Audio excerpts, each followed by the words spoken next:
Okay, our next speaker is no stranger to Virginia Tech and the CBA. Mr. Sam Hampton, I've the pleasure of knowing you almost 4 years now. And he's a proud, can I say the year? 1990 graduate. That's okay, my numbers predate his, so I like to say that I graduated back when dinosaurs roamed the earth, but it's been a while. But Sam is a proud Pamplin graduate. He is our current chair of our CBA Executive Advisory Board. And I've had a pleasure getting to know Sam. We share a lot of passions, not the least of which Virginia Tech football, and we're not going to talk about that right now. But Sam is an entrepreneur. He's a digital transformation strategist. He has got a lot of skills and experience in software as a service, web, mobile application development. And through his career, he's honed those skills at places like AT&T and Advanced Auto Parts, Cox Communications. His last stop was with Carter Machinery in the normal corporate world here. And he actually developed a strategy to transform their business with data analytics. In fact, I think he hired the first data scientist that served any Carter or Caterpillar dealership across the country. Now that strategy that he came up with and the success, I think, it ignited Sam's passion for entrepreneurship, and he started a boutique consulting firm called Foundry 26. Now they served cat dealers in the greater sense, but while he was there, they came up with several products that had much greater appeal. So what did that lead the entrepreneur to do? It's like, I'm going to start a new company, Vizalogix. So Sam's going to tell you a little bit about that journey today. He is the co-founder of that company, and he is responsible for operations, marketing, and strategy. So please help me in welcoming Sam Hampton to the stage here.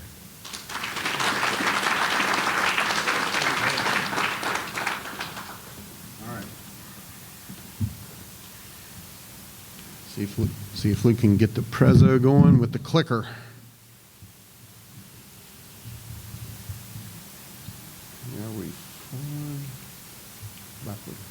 Okay, thank you, Jay. Wow, that sounded a heck of a lot more appealing than when I wrote it down for sure. But I'm glad to be here this morning. Hopefully, I'm going to tell you a story. It's a three-part story. It's a story of a wild-eyed kid from Roanoke, Virginia, who landed on the fourth floor of Pritchard, yes, 37 years ago, almost to the month. To the next part of the story of just building skill sets through my career and then producing results, executing results that really has led to this entrepreneurial opportunity that I'm into today. But, you know, how does a kid who's 18 really doesn't know what he wants to do, you know, turn into a co-founder of a software company? And it's a pretty interesting journey. I've had a blast doing it. I've worked with a lot of great people through the years, and you know, it's been a lot of fun. Okay, so we're going to talk about, you know, entrepreneurial adventures in a $9 billion market. That's kind of the presentation, but let's see here. It all started with a problem. Okay, you know, we heard from our previous speaker at Norfolk Southern. They got all kinds of problems, and how can they use sensors and data analytics to solve those problems? And the same thing was true for our business, okay? So what you see on the screen there is you see a couple yellow iron, they call haul trucks, sitting in a quarry, and then you also see a gentleman or a quarry manager with a clipboard and a pencil, okay? And so what is he doing, okay? And so what he's doing is he's doing what's known as a quarry production study, okay? So, you know, just like any other business, whether you're in retail, healthcare, you dig dirt, you crush rock, it really doesn't matter. Okay, at the end of the day, you have processes that drive, you know, results. And, you know, in this particular instance, it's how much rock can I get out of the ground? How can I get it crushed and get it to the end consumer? And what's the efficiencies around those operations? Okay, so back in that day, or what quarries and, you know, above ground mine sites do is they do what's known as quarry production studies. And the old way was very manual. It was a guy with a clipboard, a boot, a hard hat, out on a rock with a stopwatch, and basically watching his operations go round and round and round for the day. How many cycles how many dumps of rock did we get out of the ground that day to be sold to the marketplace, okay? But there were some problems with that. It was infrequent, okay? It's manual. It wasn't even consistent across different sites within the same big company, okay? And also, probably more importantly, the team always knew when a production study was going on, so they were on their best behavior. They were operating the best they could that day, okay? So it was really an inefficient way to look at that. But I'll get back to this a little later, but that's where this story starts. This story starts with a problem. And, you know, as I look back over my career, anytime that there are problems out there, if you watch Shark Tank, every time someone opens up a Shark Tank discussion, it starts with a problem. So I encourage you in your own careers, in your own business, look for those problems. Look for ways to be more efficient. And then work with great people and get next to great people, and you'll come up with solutions that produce results, okay? So let's go back and tell you a little bit about my story, okay? That wild-eyed kid in Pritchard, 37 years ago. It's kind of blowing me away that it's that long. But then when I look at the gray every day, I'm like, well, I guess not. But let's talk about, and this slide is mostly for the younger people in this audience than me, okay, because I think this is super important. It's what I've learned through my career. And it's how do we develop marketable skills and resume equity, okay?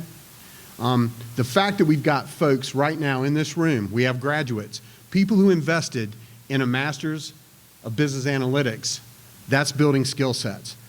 So kudos to you, congratulations for that investment. It's gonna pay off, I guarantee it. I will tell people when I'm talking to people about should you join this or not, you know, if you have a base marketing degree as an example like I did, you layer on a master's degree that builds more skills into your repertoire, you're gonna be more marketable to more people. You're gonna learn more things. It's just that simple, okay?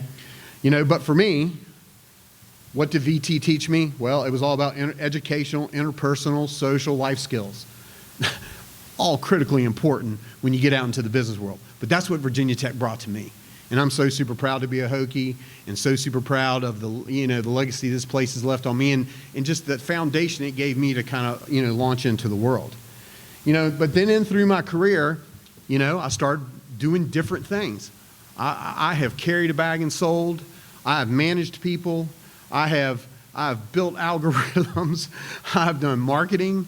I've done a lot of different things. And a lot of times that career choice and path, you know, it found me or I went and found it.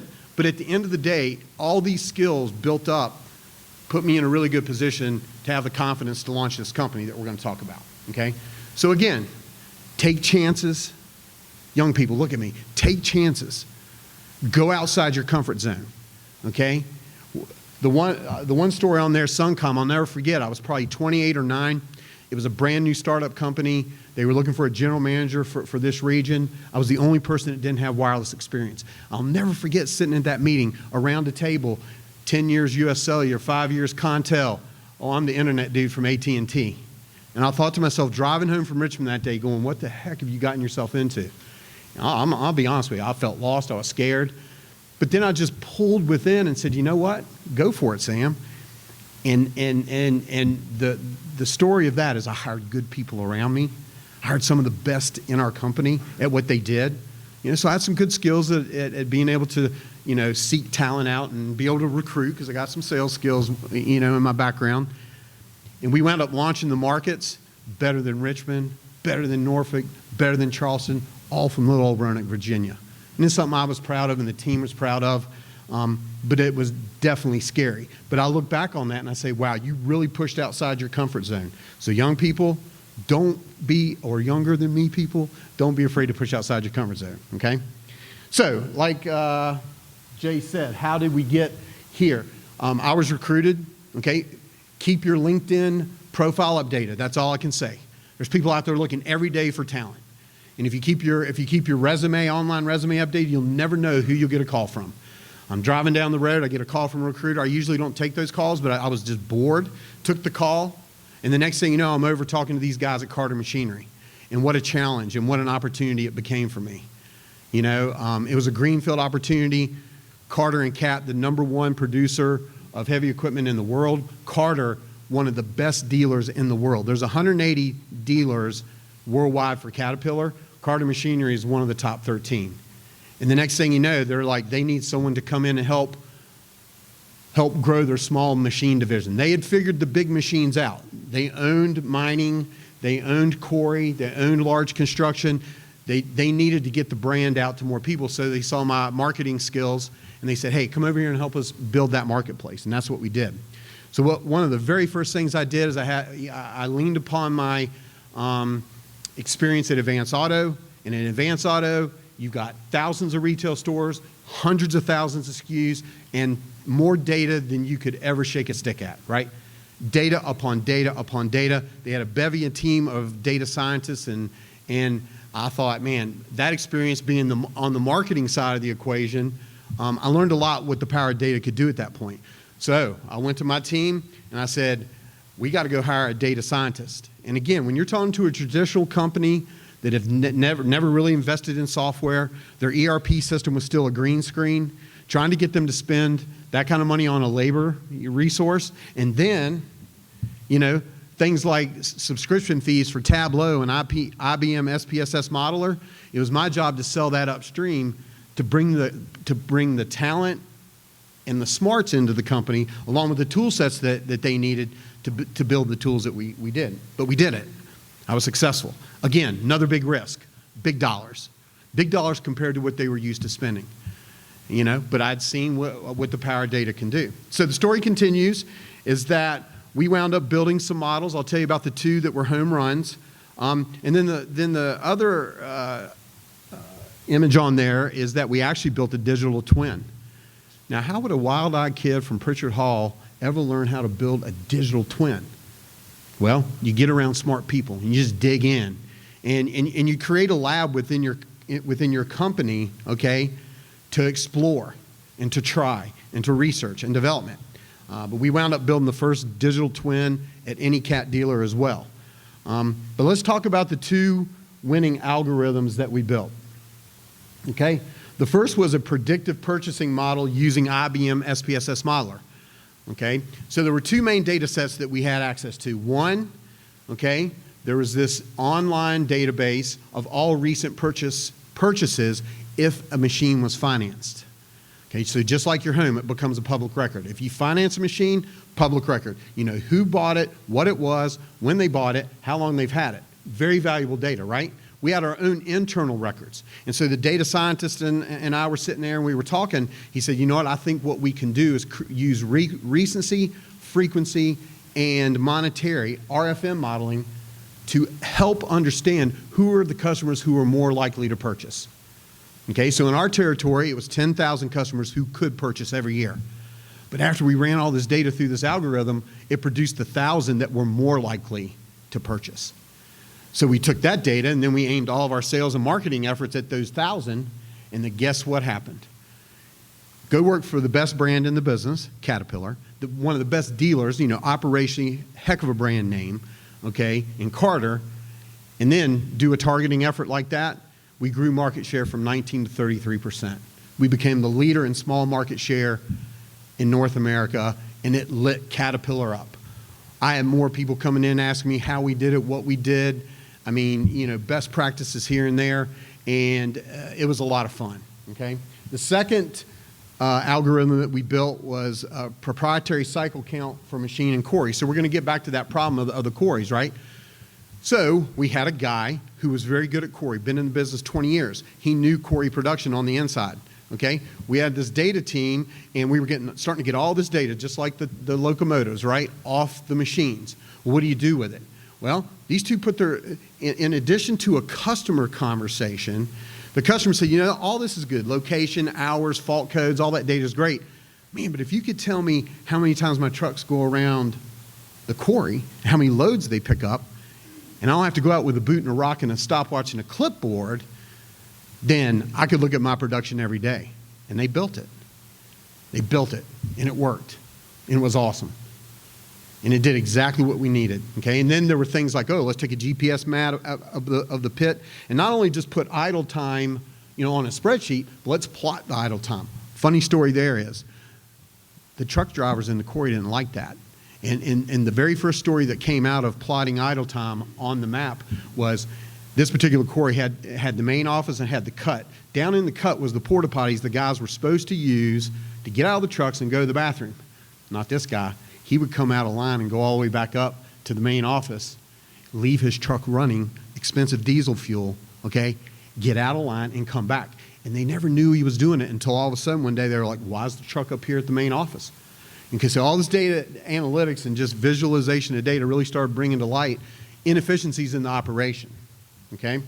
But yeah, so these were two of the results that led to business opportunities. Like I said, next thing you know, I am speaking at CAT conferences. I've got more dealers from all over the world, Asia, Australia. Anytime they came to the Americas, they ran through Salem, Virginia to understand what we were doing.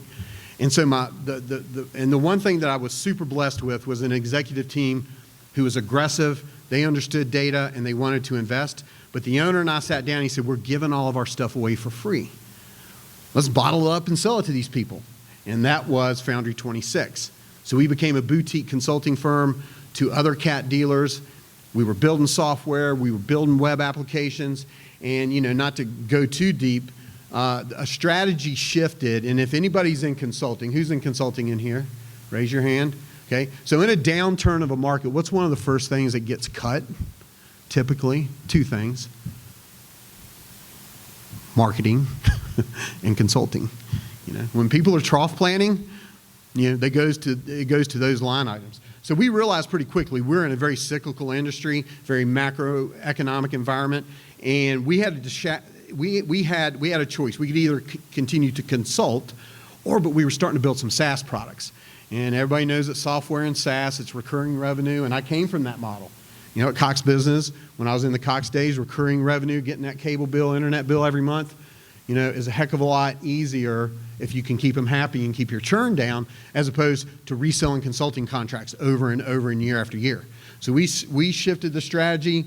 We built these two products, Tether It and SiteVantage. I took Tether It to market. I'll tell you about that in a minute. A couple other group guys took some of the quarry production software to market separately, but then we ultimately brought it back together as Vizalogix, okay? So that's Vizalogix. That's who we are. And I can't tell you, starting at the foundation, I want to tell you a little bit about who we are, because if you don't understand who you are as a company brand, and this is some of my marketing experience coming back, I was fortunate when I was at Advance to work with the Richards Group, one of the best independent advertising agencies in the country, out of Dallas. You know them for the Chick-fil-A cows, you know them for Corona Beer, you know them for Tom Bodett and Motel 6, okay? Working with some super smart people in that, I told the company, we got to determine who we are. And so what is our vision statement? Okay, so this is your highest calling. A vision statement within a company is your highest calling. It's why every employee gets up to work. It's a filter from which you can make business decisions from. If a business decision does not fit through this filter, you should not do it, okay? But ours is helping customers boost intelligence with illumination and foresight, okay? So just sit on that for a minute. And then our positioning statement, which tells people who we are, what we do, why we do what we do, is for those who want a better way. Why is that important? Sales team, if your prospect does not see the value in wanting to do something better, then move on to the next prospect. Don't spend time trying to convince them. They've got to want to do something a better way.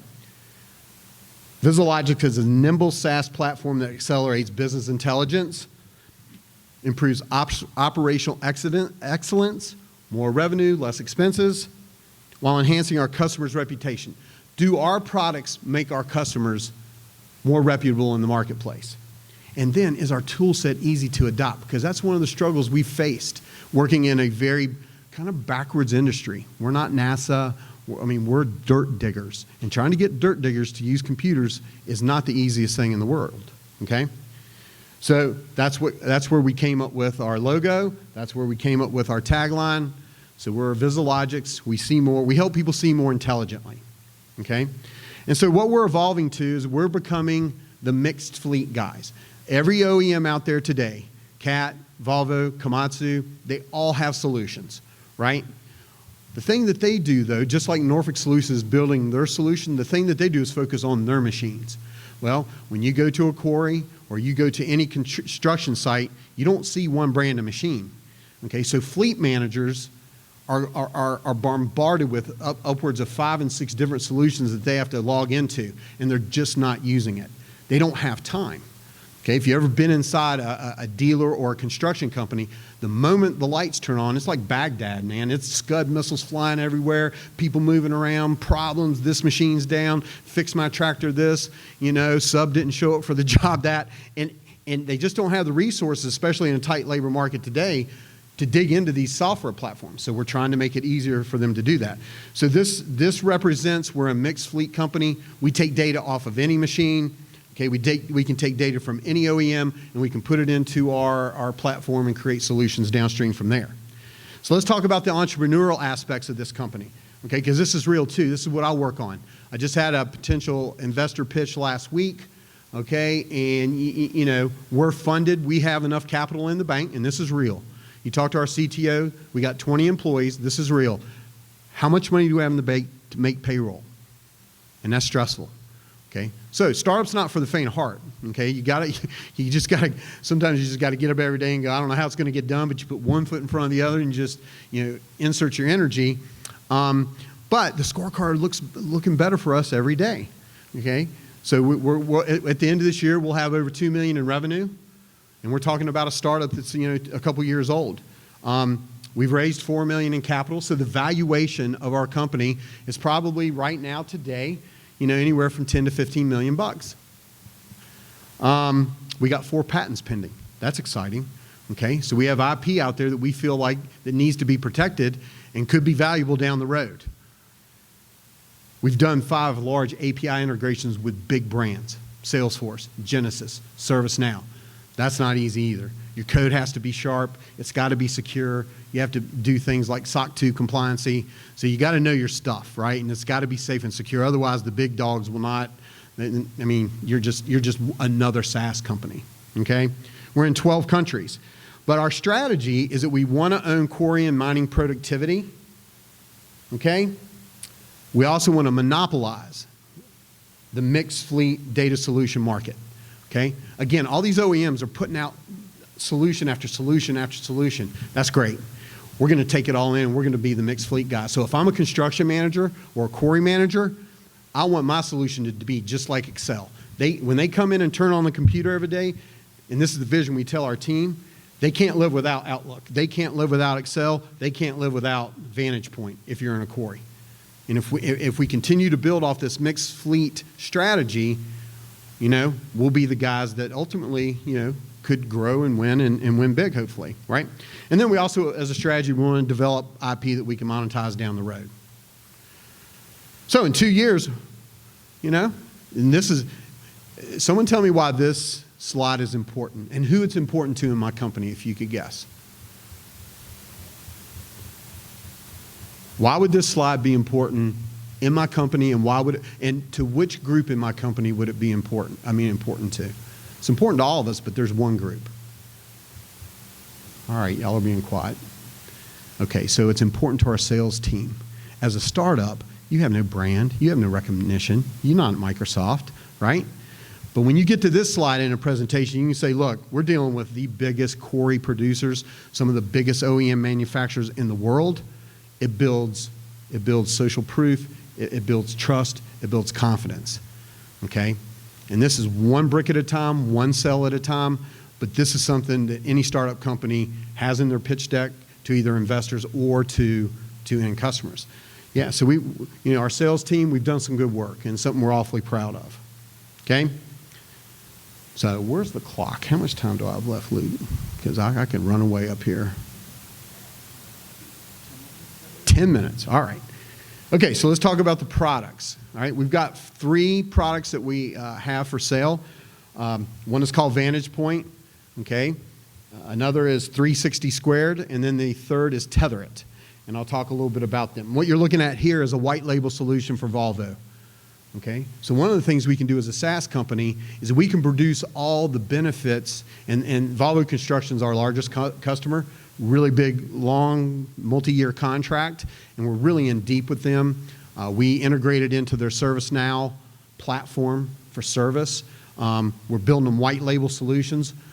Why is a white label solution important? Or what does a white label solution do for a big brand? It becomes more sticky. Okay? If they're just using Vizalogix off the shelf, right? That's one thing. But if they take Vizalogix stuff and they put their brand on top of it, it becomes more sticky, and it helps with long-term reduction of churn. And then when this guy from Volvo Construction Equipment shows up to a meeting with the folks from Volvo Penta, guess what? They're like, what's this new Volvo thing we got going on? And so it's really going to help us. We're already in discussions with Marine, with truck, and who knows, maybe even car. But this one solution on a white label basis really, is a tremendous business opportunity for my company, and we're working it hard. Trust me. Some of the people that we've partnered with and integrated with. Okay, so we have a robust API system. Now we're getting into the the data stuff that our chief technical officer and his team, the dev team, works on. But we successfully integrated with Salesforce. Hardest integration, highest standards. Hard as heck to work with. Took us almost 9 months. Okay. On the flip side, ServiceNow was the exact opposite. They were the easiest. They had well-defined processes. We got in, probably within 60 days. But this is all very important because another notion is we want to keep the swivel chairing down. Think about your current life today. Think about what you do personally and in your business. How many times do you go from application to application to application? The more we can integrate our products into applications that they use most frequently every day, again, product becomes more sticky, it becomes more adoptable, and more people use it within the organization. Because a news flash here is just because the business people decide to buy something, it doesn't mean the operational people will use it. That's another big challenge that we face, is change management. We actually just hired an implementation manager to help companies with that change management problem. Okay, so this is super important. Is how we work because software is here to stay. Main ERP systems, CRM systems, work order systems, all those types of systems. If we can get integrated into there and we're just a button off, that keeps us from backing out and having to log into us. Again, more sticky, reduces churn. Okay, so. We talked about Vantage Point. It is a productivity solution. We do real-time production studies on quarries and mine sites. We talked about the algorithm. It does a lot more than that. I really don't have time to get into all the things, but let's talk about the results. Why do we currently work with 4 out of the top 5 quarries in North America? The reason is because if we rewind the clock to that very first customer, Luck Stone in Richmond, Virginia. Okay, they've been using it for about 2.5 years. When we look at the results out of that quarry, we're able to produce this kind of results. Okay, so that one algorithm and that one quarry, okay, helped reduce cycle time by 58 seconds. So again, you got 3 or 4 trucks getting filled up with rock. Okay, they drive to the crusher, they dump, they return. Pretty boring stuff, but not to people in a $9 billion industry. It's not boring when you can help reduce cycle counts by 58 seconds that turns that quarry into $180,000 in more crushed rock for the year. And all this is real data. Okay? And as soon as we got this story behind us, because you always need a story. If you're going to start a company, go back to Shark Tank again. They want to know the story. And they want to know the end result. Okay, well, that's great. Your widget does X. It's the best thing, total addressable market of Y, blah, blah, blah. How many have you sold? Right? They always ask that question. Okay, for us, is what results is it producing in the quarry with people using it? Okay, so that led to one quarry spreading to 2 quarries, to another brand, to another brand. Now we're at over 60 sites in North America. Okay, we are becoming the production software guys for quarry. Okay, and oh, by the way, in this one particular site, what they invested with us versus what it produced in pure ROI was 531%. That discussion helps the CTO. Okay, when the CFO. So when the chief financial officer is trying to figure out, okay, why are these dudes down in this quarry wanting to buy this software? Well, when you show them that, CFOs will break out their checkbook. And what is awesome about this product, I mean, we're still prospecting and going after, but it's almost flipped now. We got people coming to us. Hey, I was at a conference, I heard this, you got this software that, would love to see it. And when you get to that point, because all the door knocking we've done, and it's hard. That's hard work, right? So it delivers results, and then what we do from an R&D perspective in this product, we work with 3 or 4 top quarry managers. We say, what's next? Okay, again, we can't rest on our laurels. We got to bring more value, more tool sets, more to the software, just like if you go back and think about Microsoft's Excel V1 versus what it is today, it's no different. You got to have a product. You got to have a product roadmap. You got to bring new stuff. You got to, that brings more efficiencies like this. Okay, so that's Vantage Point. 360 squared. If you go back to that one image with all the trucks and the data coming in, the major problem there is that I'm a fleet manager. I've got 10,000 assets across the country. I deal with 20 different OEM brands. No way I'm logging in to every one of those telematics solutions. So we can API all that data in and create custom dashboards. And it's something as simple as putting all my assets on a GPS map so I know where they are instead of having to continuously log in. Those are the very simple solutions. I mean, I was totally fascinated by Norfolk Southern. I mean, you're talking about using cameras and imagery and AI. That's some wicked cool stuff. But sometimes simple is just as good.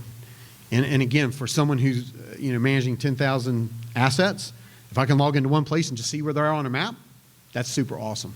And it's sufficient for that person that day. Okay? And then the one thing you're doing, you heard it from Norfolk Southern, we do it too, Cat does it, is predictive maintenance. Everybody has one, everybody's building one. But again, across a mixed fleet, I got to log into 15 places. So we're building a proprietary mixed fleet health scoring system so I can look at my entire asset fleet and start to prioritize what are the trucks, the excavators, the haulers that we need to work on next. Okay? And that's going to be super valuable. Again, I'm all about less swivel chairing. More integration, less swivel chairing equals adoption, usage, and hopefully growth. So that's 360 squared.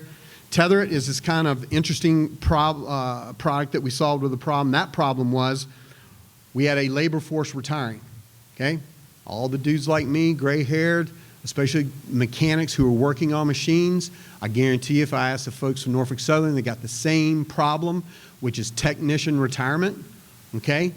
What if we could bring them into the office and put them behind a screen and use a video FaceTime type platform to connect them to junior technicians in the field? Junior technicians that were getting pushed to the field before their time because of high workloads and low demand. It used to be it was about a 5-year process to hire a CAT technician. They start in the shop and they can take their own truck on any job site and fix any machine. Well, now that's accelerated to like 2 years because they just got to throw them out there. Well, what if junior gets out on the job site and gets stuck? Well, now we got a place for seniors sitting behind the screen, and now they can get on a video call, and we use augmented reality and all kinds of cool things. I'll finish on the last one. But that allows us to solve the problem of the aging workforce. That's a big problem. We sold a bunch of Tether It to a lot of dealers for that one reason alone, okay? What we've built into that, though, is I had a training manager come to me and say, well, I've got a problem. I've got all these technicians. They go to our apprentice program, right? Okay? When they leave me, I have no clue what their problems are. I mean, they get dispersed amongst 20-some branches. I have no clue. Was my training good? Was it, good in this particular component, bad in this one? She was like, if I could capture their conversations and learn from them, I could make my training better. And so then there's this little thing called IBM Watson that we know that's out there in the world. We use IBM Watson.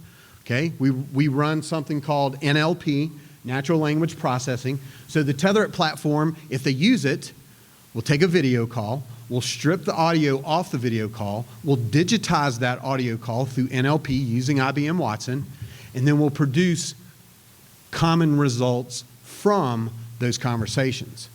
So now that training manager can, 90 days out, go into the system and say, okay, what were my technicians who just came out? What are they talking about? Oh, wow, I didn't realize that 60% of the things that they talk about inside my organization is electrical problems. Yeah, we really don't hit electrical in my training that good. I need to beef up my electrical training. Okay? So there's thousands of conversations that happen in and around our business every day. If you take those conversations, you digitize them and learn from them, you just become smarter, more efficient, and the applications are really endless with this particular. We're just getting started with this one, but there's all, I mean, because if you think about it, in any business, there's more human conversations that go on any day. I mean, you got humans behind computers banging on keyboards, but where the rubber meets the road is people talking to people. And so much is lost in that contextual translation of those discussions. If you can digitize them, you can learn from them. So that's some pretty cool stuff we're doing on the Tether It platform. That's bringing some really, really good results. And then finally, two things that we're working on where we're bringing the platform together. Predictive maintenance. Okay, preventative maintenance, predictive maintenance are a little different, but for mixed fleet. But the other problem that, and see, here's another, someone taught me this, I forget where in my career. Someone said, Sam, if you ever have a question about anything you're doing in business, go talk to your customers. I love talking to customers. Customers will tell you everything that's going good, will tell you the things that aren't going good, and you can learn how to solve their problems. And if you build stuff to solve their problems, next thing you know, you're in a startup like I am, right? But this one is an operator training module, okay? And so I'll leave you with this. This problem was, I've got to go back to 81. You remember when they were doing 81 over here, okay? They were expanding it to 3 lanes. You saw all those cat machines running over, all over the mountainside. There's one big grade, and a company called Faulkner Construction out of Charlottesville got the job. How the heck that happened, I never know. But they did. So Faulkner has the deal, and they bought 2 745 articulated trucks from Carter. $750,000 pieces of equipment. Now put that in the back of your mind. I mean, $750,000 piece of equipment. And you're going to put an inexperienced operator in these things? And that's what they did. Thank God they had fault codes and sensors on the machine. And our folks back at the shop were monitoring those fault codes. And all of a sudden, one operator was running the truck downgrade in the wrong gear. Bad. You blow a transmission in that truck and it comes in our shop, $100,000 repair. Just like that. Okay? But we were able to see the fault code and call the supervisor immediately and say, you know, truck XYZ serial number, I mean, we're getting these fault codes, you may want to check it out. And lo and behold, inexperienced operator operating the machine. Okay? Okay, so now what we're going to do, okay, is we're like, well, that happens every day. Again, not only are technicians scarce, but also operators of machines are scarce. And we're putting people in these, you know, super expensive machines that are all kinds of, you know, technically advanced, and we get all kinds of data and sensors off of it. Well, what if operator gets in the cab of an excavator? We know it's Jimmy. Jimmy's operating it, okay? And then we're getting the fault codes off of that, and then in our repository, we have preset content that we can push to Jimmy for training. That's one of our patents, is using the sensor data with pre-recorded videos, content, quizzes, that at the end of the week, if Jimmy gets a couple fault codes, he has to take a quiz before he gets back in the cab. So that helps solve the problem of operator training, okay? So that's it. That's me. So glad you guys are here today. Congratulations to the CBA team, Jay, and you know, all the folks behind the scenes that made this come to life. This is going to become something that's going to become valuable. But I really appreciate the time, and I appreciate you, and go Hokies. Thank you.